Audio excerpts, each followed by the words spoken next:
what I read in one of the articles that you sent me was in 2005, Winnie the Pooh made $6 billion. Billion dollars. And then it later comes out as time rolls on that the Schlesinger company people are dumpster diving into Disney dumpsters and taking documents. Officers are on the scene.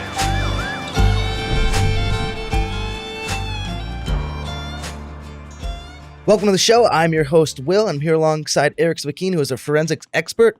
Eric, what are we talking about today? Today we're talking about Winnie the Pooh. Really? Who would think it in forensics, Not right? one that would come across your desk, I thought, but here we go. What happened? So this was over the rights to Winnie the Pooh and who gets the massive amount of money, or who gets how much of the massive amount of money that Winnie the Pooh generates every year. Yeah, because as I was reading about this, I was shocked that Winnie the Pooh is still bringing in money that it is currently.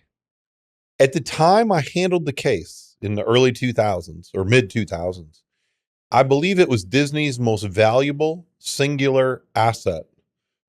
I heard it was more valuable than their theme park or theme parks or anything else. The amount of money that Pooh made. Yeah, what I read in one of the articles that you sent me was in 2005, Winnie the Pooh made $6 billion.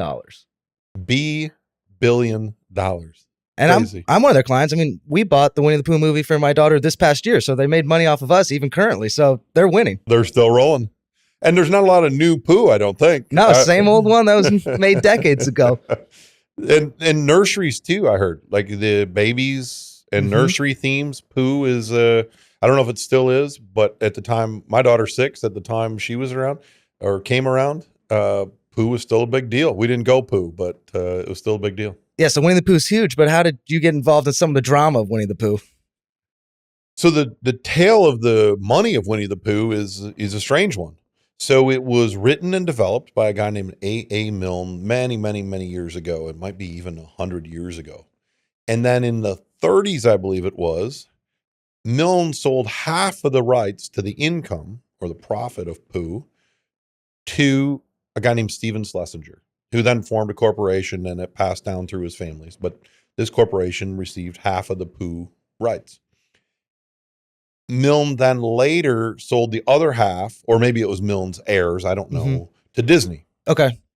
So it became that Disney and Schlesinger's family were partners in who owned Pooh.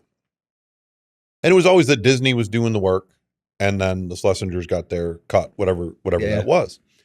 So then there was a contract negotiation because things that were now making money, let's say in the 1980 timeframe, were not contemplated before. Oh, that And makes it's sense. Still true today, right?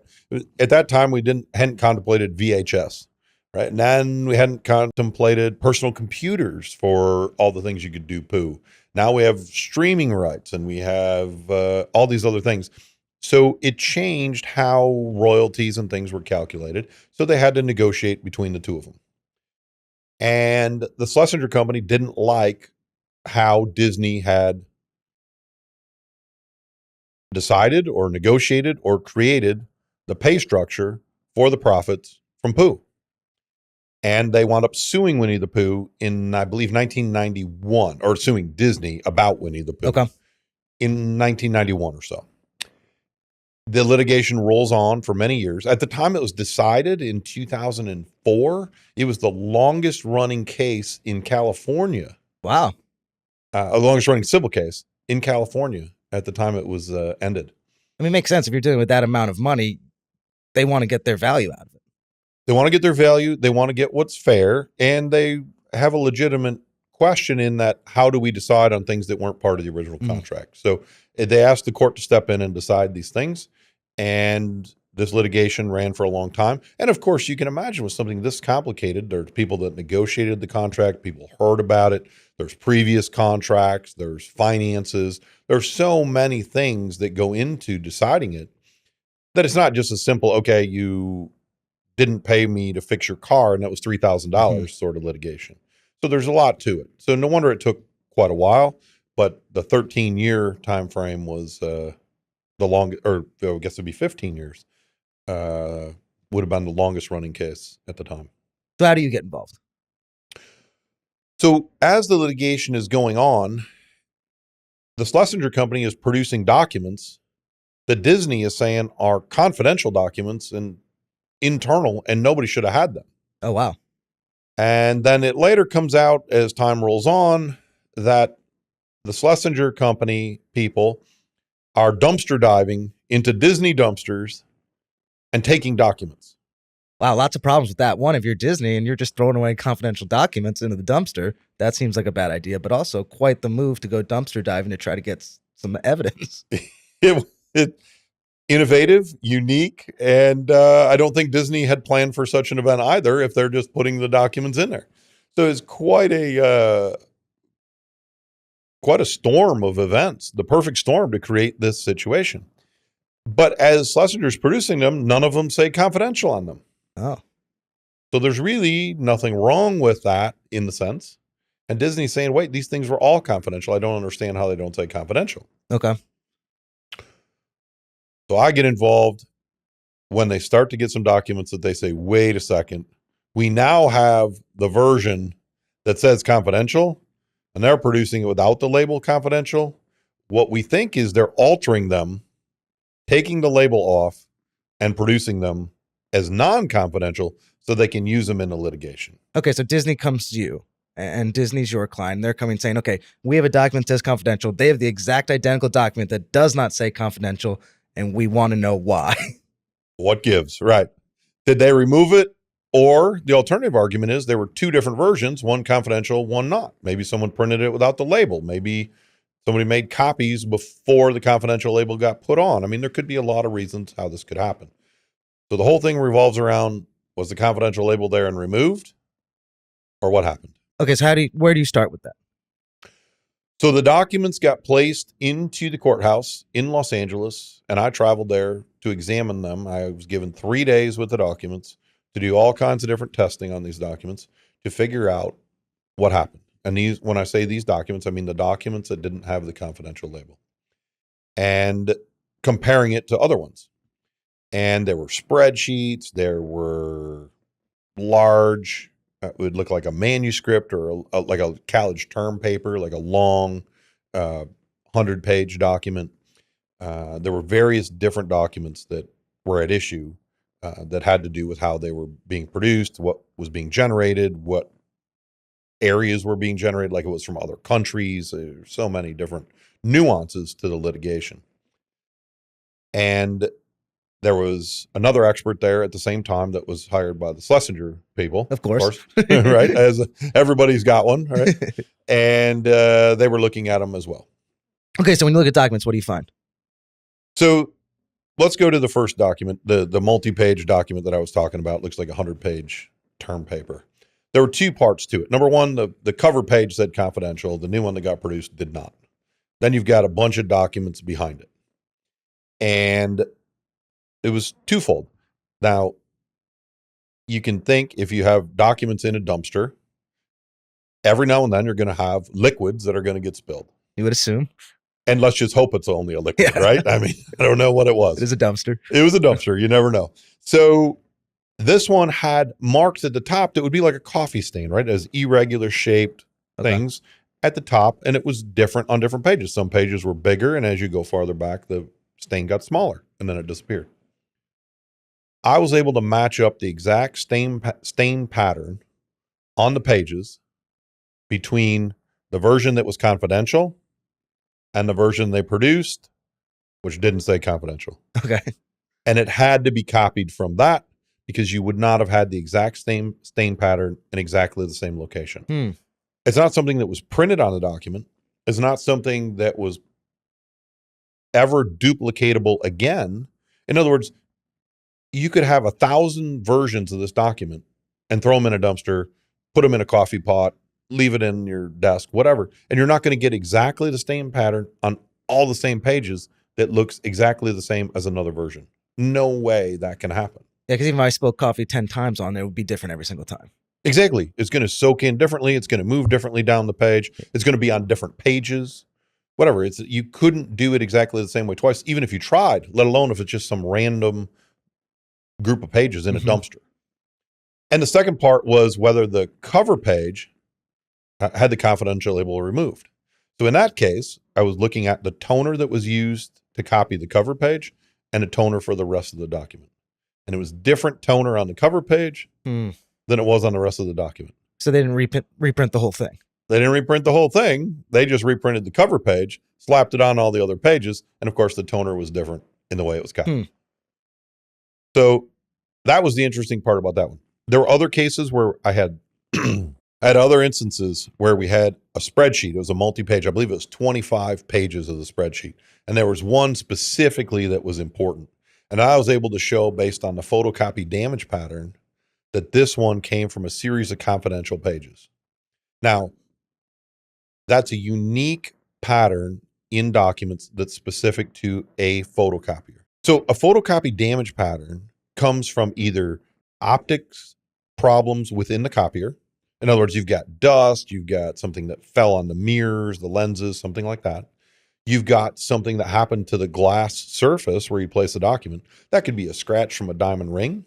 It could be whiteout that was left on a document, or it could be tiny little flakes of dust or dirt or whatever that's transient, right? It's going to move as soon as you clean the glass or disappear. And the final then is on the drum. So if the drum of the copier where the page is turning could have damage on it, and that's not going to get fixed until you replace the drum. In this case, it was damage that was on the glass of the photocopier, and there were tiny little dots in a certain area, and there were 3 dots. And that's unique to that copier. So if you have another copy of that same document that had the confidential label, and it doesn't have confidential, but it has those 3 dots, you know it was made from the one that said confidential, and they just removed the confidential. But they didn't remove those 3 tiny little dots that's a photocopy damage pattern. And they're in the same place on all the pages. So you see the same pattern on all 25 pages. So you know it's a repeatable, you know it's in the same place, and yet this one has the same damage pattern. So you know it's on the same copier, but no confidential but sticker. no confidential label. Huh. Yeah, that's a detail you would not think of. Right. You say the confidential is the part I got to get rid of so I can use this document. Yeah, you don't think about all the other things that are on that document specifically that identify it with that printer or that copy itself. Exactly. I bet they do now. Yeah, because one guy's main task was like, get rid of this confidential thing, but it wasn't the rest of it as well. Ironically, one guy's main task was to get rid of the documents that said confidential into the dumpster. It was another guy's job to get them out of the dumpster, and a third guy's job to get rid of confidential and still use the dumpster documents. It's funny how the chain of command works. Yeah, on that, what all the hands that need to make things happen. Right, exactly. So what happens in the end with this case? So at the end, the judge heard all the evidence that happened, all the manipulations to the documents, and after the fact, removing confidential labels, trying to use them in the litigation they shouldn't have been used, and all the crazy stories that you can imagine that revolve around this, probably some true and some not. And the judge says, you know what? You've behaved so badly as plaintiffs in this case, meaning the Schlesinger team. I dismiss your case and you get nothing and you don't get to sue Disney anymore. Wow. So they walked away with $0 on their claim. And the longest running case was terminated for misbehavior and misappropriation. I have a question that I'm interested in. When you have another expert that is working for the other party and you guys are assigned the same piece of evidence, but with 2 very different tasks, like Disney wanted you to prove that these had confidential, and that guy was trying to prove that they weren't ever labeled as confidential. What is his story? What does his report come back as in that moment? You know, that's a question I get asked quite frequently. And it does depend somewhat on the expert. It shouldn't depend on the client. It shouldn't depend on anything else. It should just be based on the facts. In this case, the other expert, his name was Frank Hicks. He's since passed away. He was based in originally in Mississippi and then moved to Los Angeles. And to give you an idea, he looked at these coffee stains or whatever stains they were, right, on the documents. And he said he could not draw an opinion as to the uniqueness of these stains on 24 different pages and said it might be a different document. I had known the guy since, I think, my first scientific meeting I met him. I was stunned. I couldn't believe someone would just absolutely make something up like this to such a ridiculous and epic proportion. Now, They didn't actually call him as a witness at trial, I don't believe, because it was so unbelievable that if he spoke those words, I think anybody would have been like, he's obviously making this up. Yeah. I don't know why they didn't call him. I wasn't part of that decision, but I can only imagine. When it came to the copiers being different, he said that it's not a reliable way to tell if two toners are different to look at the chemical makeup of the toners. Huh. Well, that's exactly the way that you do it.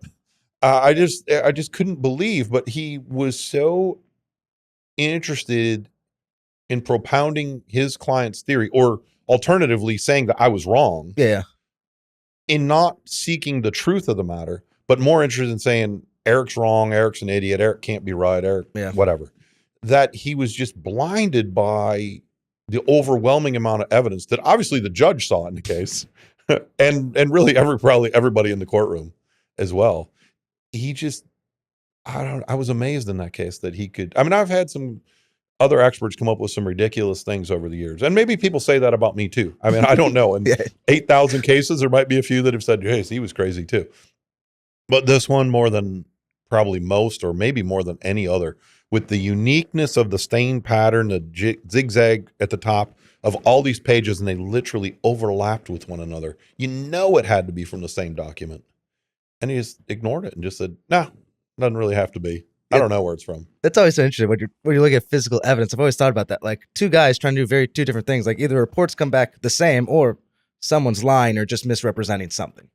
And I agree with that. Yeah, I agree with that. But to be fair, I mean, the cases that we talk about are usually something that's a one-off and tremendously interesting, tremendously nuanced in the way the examinations are done. And there are sometimes disagreements in those cases. Of course, yeah. But in the 8 or 10,000 cases I've seen over my career, the overwhelming majority with another expert, there's been at least nearly complete agreement or complete agreement. In other words, there might be 5 exams that were done and we agree on 4 and we're not sure on 1. Or there's an exam where we say one guy says I'm absolutely certain and one guy says I'm virtually certain. Okay. That's not a big distinction, right? That's just how comfortable you feel with the evidence. But in a case where it's like I say this is the set of documents to the exclusion of any other document I could imagine in the world. I'm not going to say there isn't one, but I'm going to say I can't imagine a case where there would be one. Yeah. And he says, I can't tell. That doesn't make any sense. That is an anomaly, but that happens very, very rarely as well. Okay, so I want to get back to this photocopier and the evidence, because we're talking about this huge case that's dealing with Winnie the Pooh's legacy and all the money that comes with that. And we backtrack all of this to this one photocopier. Tell me more about what you saw with that. So the way a photocopier works, right? You've got the glass where you put the document, and sometimes a feeder, right? That feeds them through multiple ones at the time. And then you've got the imaging system. So you have lights that shine up on the document. So if you leave the lid of a copier up, quite frequently you see bright lights shine up, right? And that reflects off the document. And then you've got an imaging drum that puts the image on it. The piece of paper actually wraps around that. The toner will stick to the paper, leave the drum, and then come out the end of the copier. So you've got the holder part, or the glass. You've got the imaging system, which is mirrors and lights and so on. And then you've got the drum, which actually puts the image on the document.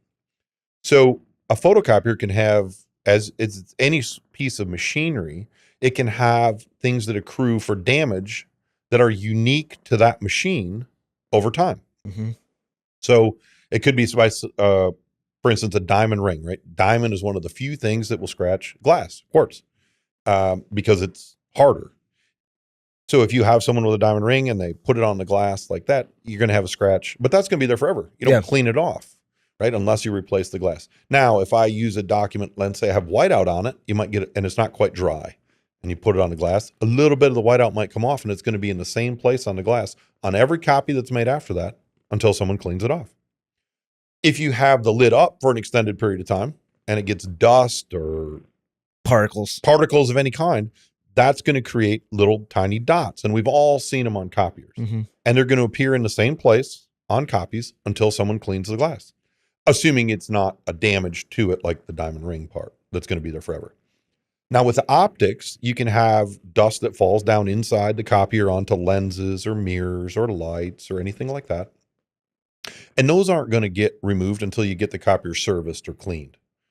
Right? It's going to take someone to get inside the copier, wipe off the lenses or mirrors, and then those will get removed. But they'll be in the same place on every document.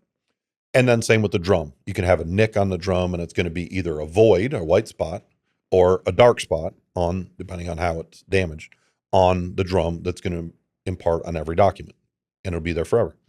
But each of those is going to be unique. So if you have, let's say we both go to Staples and we both buy the same, is this Staples still exist? Yeah, somewhere. Okay. I just thought of that. I'm like, I don't know if that's around. I only know there because you have to go and get your TSA pre-check there. That's what they're living off of right now. Oh, really? All right. So let's say we both buy copiers at Staples. You and I both go there today. We both buy copiers. You take yours to your house. I take mine to my house. I have 4 kids. You have 2 little kids. And we both use them for a year. And we both subject them to our kids.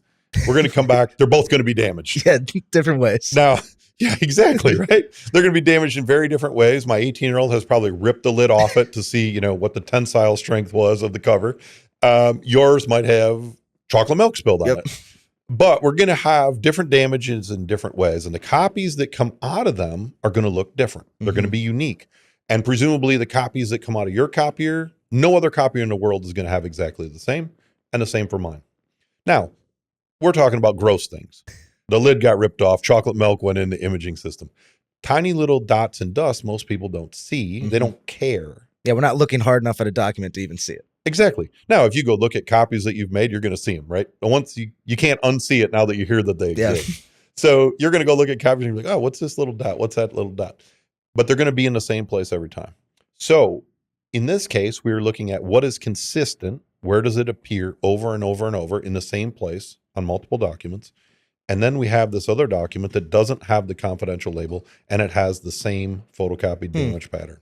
So we know that copy came off of Disney's copier because the other 25 had it. And we know those 25 all had confidential labels, and this one didn't. So the confidential label was taken off. So that's how we were able to correlate these tiny little dots in the same place on this group of documents compared to this group, which was a known set, and say the alteration to it was the confidential label.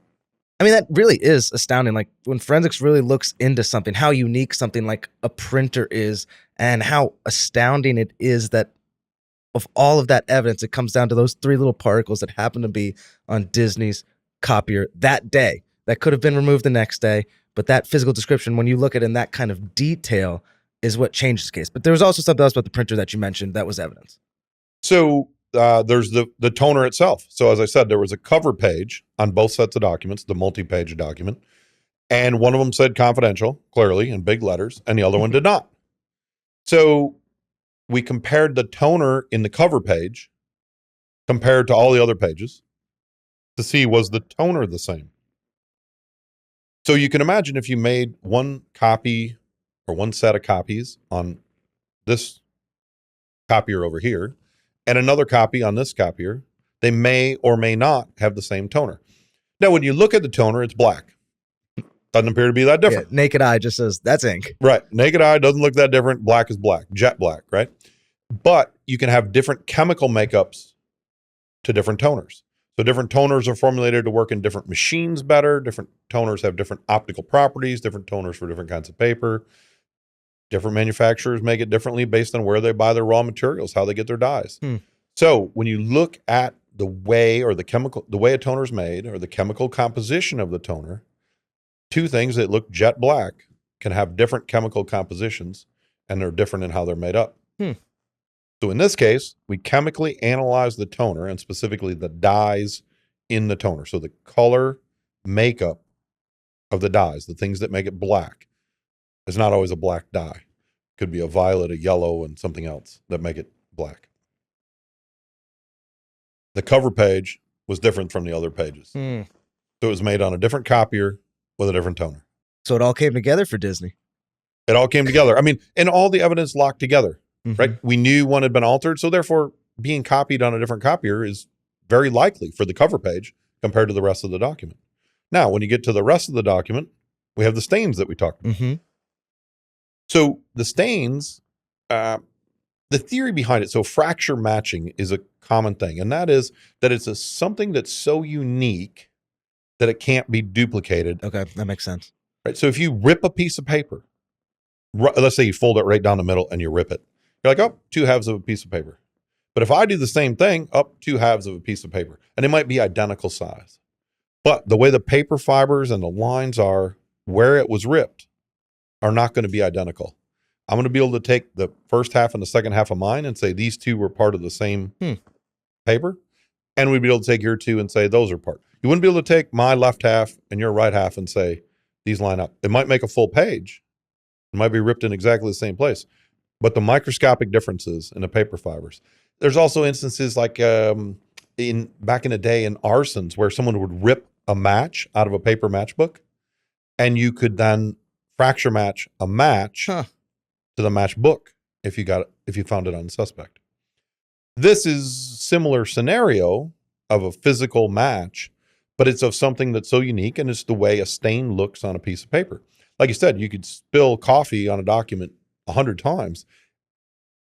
And especially if you have a stack of documents, right, 100 of them, you're not going to get the same 24 pages looking identically the same in both sets or any sets of 100 pages by spilling coffee, even if you try to do it exactly the same. It's not going to work exactly the same. It was sloshing around in the cup a little different as you went to toss it. It hit the paper in a different place. The pages were tightly packed together in one compared to the other. There's going to be some difference that causes it to physically look different in some form or fashion, in shape and size and location and whatever, between different sets of documents. So one set is unique based on that physical appearance of a stain and the way it happened. And the other one had to be made from that if it's identical. It's not 2 independent versions of multi-pages that got exactly the same stain in exactly the same way, in the same shape and the same size and the same location. And it's those microscopic differences found by experts like you who are not just looking for these things, but have found them before and know, okay, this is what I'm after. And that's where truth and fiction are found, really. Exactly right. The coffee stains in this case were more macroscopic. They're about 5 inches long in some cases and went down like an inch or 2 on the page. They weren't so microscopic, but the photocopy damage pattern is microscopic. I mean, you usually need magnification to see them, or at least see them in the detail required to line up one page with another. After you find all this evidence, what are the next steps for you? So typically the next step is to write a report. You have a deposition where the other side gets to ask you questions about what you found. And then you present it at trial to a judge. You appear in a courtroom just like you see on TV, and doesn't always go exactly like you see on TV, but a courtroom, and you present the evidence to a judge. And what happened in this case specifically?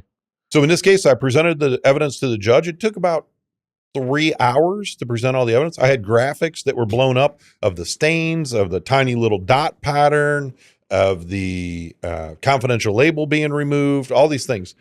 I explained it all to the judge. I explained, just like we did here today, how copiers work, how chemistry works, how physical match works, and explained what I found, how I found it, the science behind it, and because of all these things and how they interlocked with one another, what my opinion was.